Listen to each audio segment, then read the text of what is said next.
মা বাবা দুই পাশে, মাঝে শুধু দাঁড়িয়ে বিচ্ছেদ। আমি আটকে সেখানে, একটা ভাগাভাগি সম্পর্কের জেদ। দুজনে যবে আলাদা হবে বলে আমার কোনো না জানা মতো জড়িয়ে নেই। কোনো স্বামী স্ত্রী বাচ্চাদের জিজ্ঞাসে তাদের কথা কি দরকার লাগে মানতেই।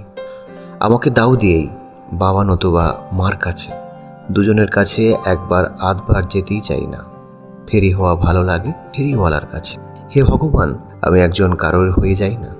আজকাল ভাবতেই পারি না আমি তাদের ভালোবাসার ফলস্বরূপ।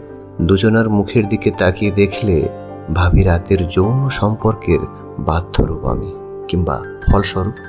যাই হোক, আমাকে দূর করলেই এগিয়ে যাবে নিজেদের নতুন জীবনের মধ্যে।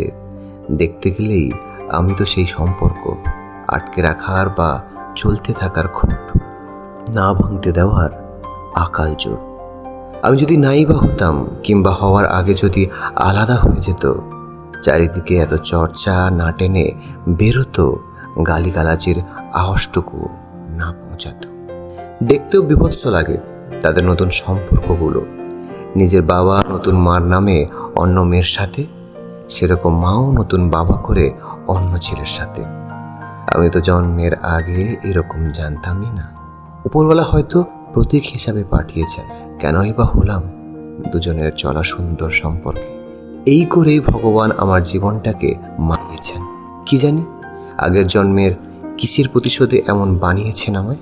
হয়তো টাকা পয়সা সব সুযোগ সুবিধা পেতে পারি, বড় হওয়ার জন্য আয়েসও করতে পারি। বাড়াবাড়ি হয়তো সাধারণরা সঠিকভাবে বুঝবে না থাকা মা বাবার তর্ক, কিন্তু বুঝবে না তার চাইতেও বেশি জ্বালায় থেকেও দূরে থাকার মা বাবার সম্পর্ক। যদিও বা নতুন জনের কাছে কি বা বেশি চাইতে পারি, কাজের চাপের জন্য যখন নিজের বাবা মায়ে সময় নেই আমার প্রতি, তখনই তো গড়ে উঠবে এমন বিভেদে আলাদা হওয়ার সম্পর্ক ঘর ঘরেই।